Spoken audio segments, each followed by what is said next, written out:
Lo más misericordioso en el mundo, yo creo, es la incapacidad de la mente humana para relacionar todos sus contenidos. Entre la intranquila paz de las guerras mundiales, una mano pálida escribía en Providence relatos de horror y locura. Si la mano de los grandes maestros fue bendecida con la luz divina, este ser tuvo que ser maldito con una revelación demente y macabra. Sus ojos inquietos veían en cada sombra y lúgubre esquina la posibilidad de lo que se ocultaba más allá de los sentidos, algo que lo veía aun si él no podía verlo de vuelta. Esa mirada, al contemplar el cielo nocturno, no se maravillaba con el destellante danzar de las estrellas. Veía el vacío que las separaba y la clase de criaturas que podrían vivir ahí. Lo incomprensibles y catastróficas que ellas y sus designios y ambiciones tendrían que ser para las insignificantes criaturas que para ellos deberían ser como hormigas, aunque nosotros nos llamaríamos seres humanos. Howard Phillips Lovecraft es una figura clave de la literatura de horror, un heredero de la tradición gótica de Edgar Allan Poe que se condensaba en la corriente de weird fiction, ficción extraña, que exploraba ideas especulativas, ciencia ficción, mística y una macabra visión fantástica. Sus asfixiantes historias de pobres incautos que descubren las verdaderas fuerzas sobrehumanas que mueven al mundo y cómo esa verdad los conduce a una condena mental y espiritual por atreverse a buscar conocimiento que nunca estuvieron preparados para enfrentar. En su no tan sutil crítica de la arrogancia de la humanidad, Lovecraft terminó profetizando la condena autoimpuesta de nuestra especie al tratar de domar el poder del átomo, aun cuando el autor murió un año antes de que estallara la Segunda Guerra Mundial. Lovecraft parte de este plano sin mucho reconocimiento por sus obras, pero al igual que la monstruosa nube atómica que proyectaría su apocalíptica sombra sobre la humanidad ese fatídico agosto de 1945, la sombra de H.P. Lovecraft perduraría sobre la cultura como un silencioso pero omnipresente fantasma, como los mismos monstruos que acosaban sus pensamientos en vida. Pasaron las décadas y el nombre de H.P. Lovecraft y sus oscuras narraciones fueron sepultados bajo el polvo de la historia. Sin embargo, aquellos pocos que a través de los años encontraron sus escritos, al igual que sus protagonistas, se vieron inexorablemente atraídos a su mundo de demencia y caos primigenio con la promesa de descubrir la verdad oculta entre los pliegues de la existencia. No solo otros autores como Stephen King o Guillermo del Toro, sino que el pensamiento de Lovecraft llegó a infectar las otras artes. En el año 1970, en los surcos del primer álbum de una banda de la industrial Birmingham, se musicaliza una de las historias de Lovecraft en Behind the Wall of Sleep, detrás de la pared del sueño de Black Sabbath. De este álbum surge el germen del metal y así, dentro de su ADN, perduraría el mismo pesimismo existencial de Lovecraft. De la misma forma como sus protagonistas que al contemplar el abismo eran devorados por él, las almas que resonaron con el ruido de Black Sabbath, los riffs de las futuras bandas de metal resonarían con la oscuridad y despertarían a los seres que allí yacían desde tiempo inmemorial. 1984. Los estadounidenses pioneros del thrash metal, Metallica, lanzan su segundo esfuerzo, Ride the Lightning, Montar el Relámpago, celebrado por ser una evolución musical respecto a su debut Kill 'Em All, Mátalos a Todos, que salió apenas un año antes. Aunque la dupla compositiva principal de la banda estaba entre el vocalista y guitarrista rítmico James Hetfield y el baterista Lars Ulrich, el nombre del álbum viene cortesía del guitarra líder Kirk Hammett, quien lo leyó en el libro The Stand, La Danza de la Muerte de Stephen King, uno de los herederos de Lovecraft. Otro de los miembros de la banda, el bajista Cliff Burton, compartía la afición por la literatura de ficción y horror. El más docto en teoría musical, Cliff preparó los cimientos de los arreglos que llevarían a Metallica a ser la banda de metal más exitosa de la historia. El primer paso, la primera canción completamente instrumental de la banda, inspirada por la obra más famosa de H.P. Lovecraft, La Llamada de Cthulhu. El tema gira en torno a una progresión que dejó el primer guitarrista líder de Metallica, Dave Mustaine, quien luego de ser despedido de la banda volvería a Los Ángeles a fundar el eterno rival de su anterior agrupación, Megadeth. El nombre de este instrumental es tomado de la obra clave del horror cósmico de Lovecraft, La Llamada de Cthulhu. En ella, un hombre descubre los apuntes de su tío abuelo fallecido. Entre los objetos hay un relieve de una criatura con partes de pulpo, dragón y humano. Esto desencadena una investigación que lo lleva con varios académicos del mundo, con frecuentes alusiones a los nombres Cthulhu y R'lyeh, siguiendo el rastro de una secta que parece adorar a dicha criatura. La curiosidad lo lleva a una noticia de una embarcación australiana perdida que apareció con un solo sobreviviente. En el punto más remoto del océano, el punto Nemo, El marinero cuenta que luego de que la nave fuera secuestrada, partieron hacia el lugar más alejado de cualquier cuerpo de tierra en el mar. Allí descubren una isla con arquitecturas no euclidianas imposibles y en la confusión liberan al regente de la ciudad hundida, la criatura del grabado, un gigante con cabeza de pulpo, alas de dragón pero brazos y piernas como de humano, el antiguo Cthulhu. En un intento desesperado estrellan la nave contra la cabeza del monstruo, pero la herida sana de inmediato y se ven obligados a tratar de escapar. Sin embargo, solo uno de los marineros logra sobrevivir. Pero ahora que Cthulhu ha sido liberado, sus fanáticos dan caza al marinero y ponen su vista en el protagonista. Así, las guitarras distorsionadas representan la amenazante fuerza que yace en las profundidades hasta que la música crece y relata el clímax de la obra, cuando los marineros del Alert observan petrificados el surgir del temible Cthulhu entre las ruinas de la ciudad perdida de Rillié. El nombre de la bestia está escrito diferente que en el libro. Aunque la banda dice que era para facilitar la pronunciación, quizás sea para evitar atraer atención indeseada. Nunca se puede ser muy cauto al lidiar con uno de los antiguos. No está muerto lo que yace eternamente, y con el paso de los extraños eones incluso la muerte puede morir. 2 años después, Metallica, templados por el éxito y la gira promocionando Ride the Lightning, lanzan su obra maestra, Master of Puppets, Amo de las Marionetas, de 1986. Las temáticas violentas, letras agresivas e intensidad sonora que descubrieron con su debut y pulieron con Ride the Lightning alcanzan su máxima expresión con este álbum. Tintado con temáticas de abuso, violencia, drogas y guerra, ahora también elevadas a un nuevo estadio musical gracias a la evolución técnica de la banda. Master of Puppets también continúa la tendencia de Metallica de inspirar sus canciones en libros, junto a For Whom the Bell Tolls, por quien doblan las campanas, y Welcome Home Sanitarium, Bienvenido a casa, Sanatorio, llega también la canción sucesora de The Call of Cthulhu, The Thing That Should Not Be, La cosa que no debería ser, inspirada por La sombra sobre Innsmouth, de Lovecraft. Esta novela de horror cuenta de un viajero que al llegar al pueblo de Newburyport en Massachusetts escucha historias sobre el poblado pesquero cercano de Innsmouth, tintado de rumores y superstición.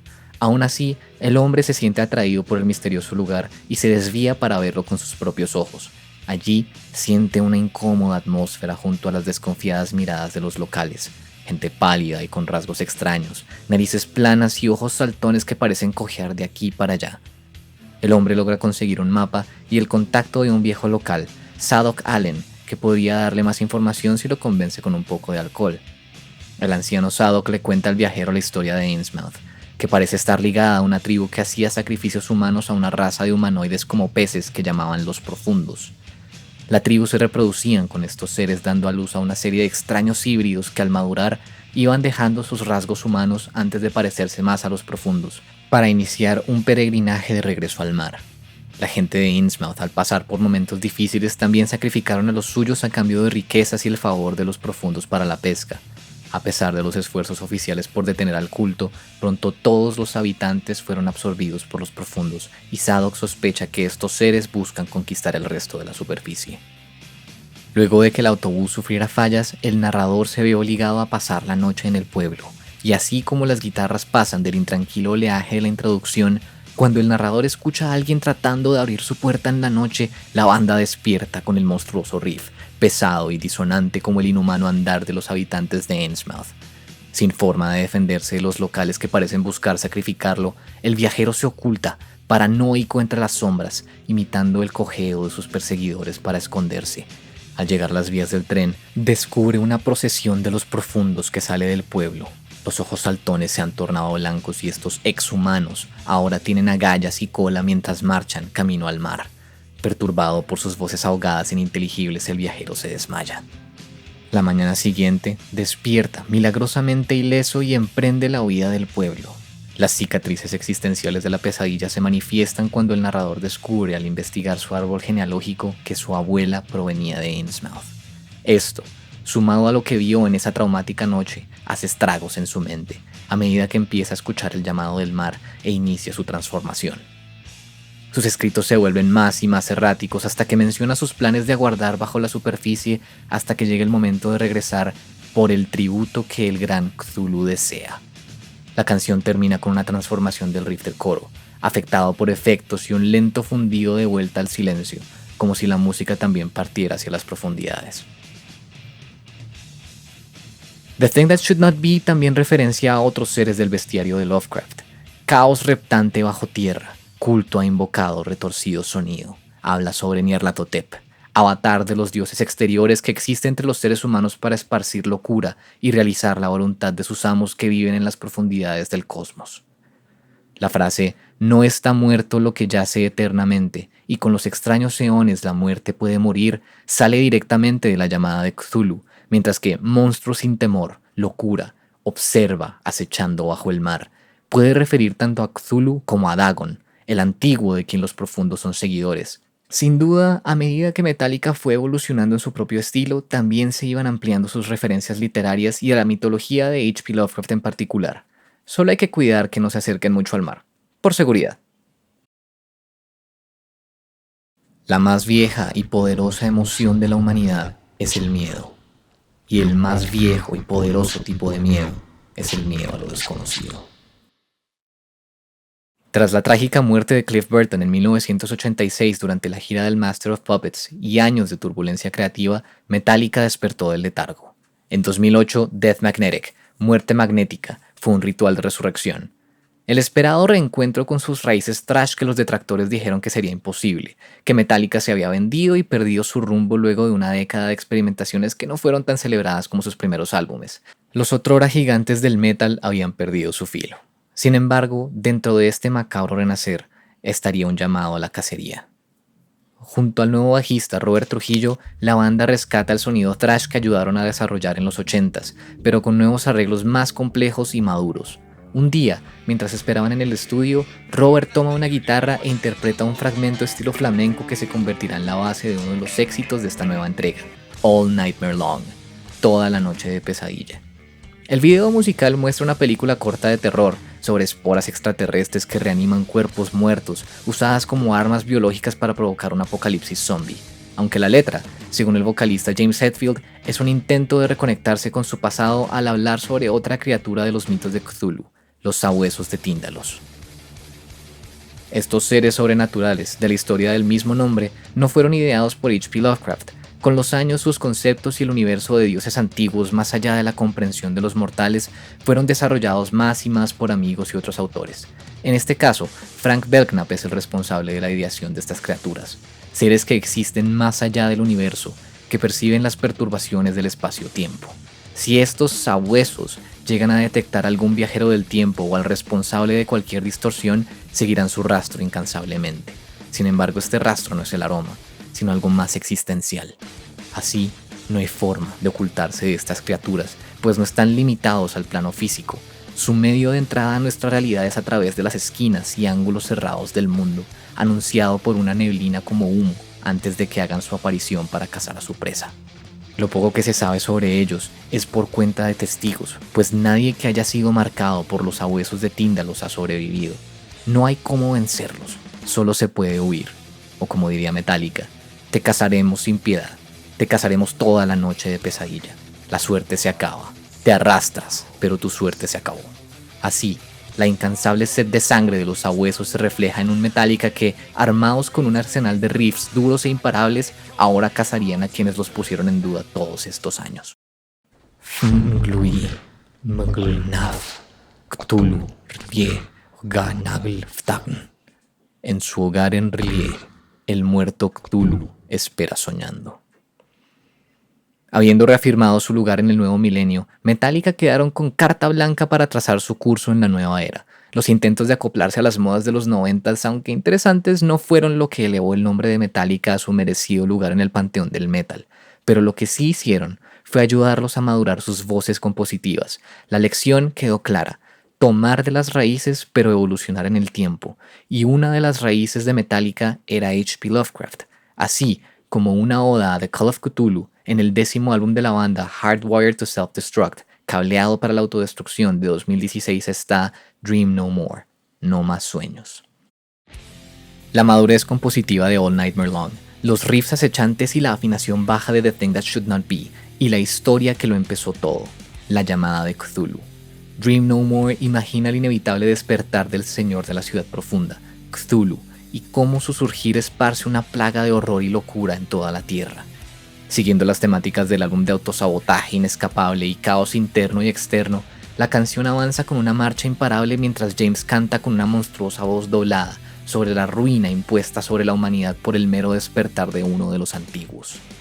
Se balancea en el abismo volviendo, inhalando cielos negros, se sacude con tortura ardiente, todo perdido en sus ojos, y te embruja, y ciega tu alma, y te detesta, y reclamará todo. Cthulhu despierta. Con estas palabras cae la era del ser humano mientras la gente atestigua horrorizada las verdaderas fuerzas que hacen temblar al universo en un decadente descenso a la locura y el caos. Metallica ya no solo relata las ahora centenarias narrativas de Lovecraft, sino que ahora agregan su parte al canon del horror cósmico. De este modo, como buenos protagonistas Lovecraftianos, pasan de ser los curiosos del conocimiento oculto a verse transformados por él.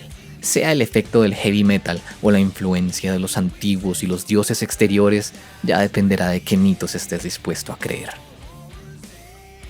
Una buena historia perdura en el tiempo, pero los cuentos que se hacen mito e invaden la realidad son los que mutan a través de las eras. Aunque la totalidad del legado de Howard Phillips Lovecraft es complicado, su huella en la literatura, convertida en espectro cósmico de locura y horror, ha trascendido las limitaciones de las manos mortales que la engendraron. Quizás no muy distinto del efecto dominó que inició el día que alguien distorsionó una guitarra eléctrica por primera vez, allá en los años 50, presagiando una avalancha de ruido y pánico moral ante la llegada del rock y el metal. Los seres humanos creamos dioses y monstruos que reflejan nuestros tiempos, pero Lovecraft creó deidades impías tan inhumanas que a duras penas podemos intentar pronunciar sus retorcidos nombres, y que con solo saber de su existencia habremos envenenado la mente y la imaginación. Las notas distorsionadas y disonantes inventadas por Black Sabbath y de la mano de Metallica se hicieron su voz. Así que cuando la música decae de nuevo al silencio, y al apagar la luz eres consumido por las sombras, aun si solo por un momento, queda la duda si algo más acecha en la oscuridad. El fin se acerca. Escucho un ruido en la puerta, como si un inmenso y resbaladizo cuerpo se abalanzara junto a ella. Ojalá no me encuentre. Dios, esa mano, la ventana, la ventana.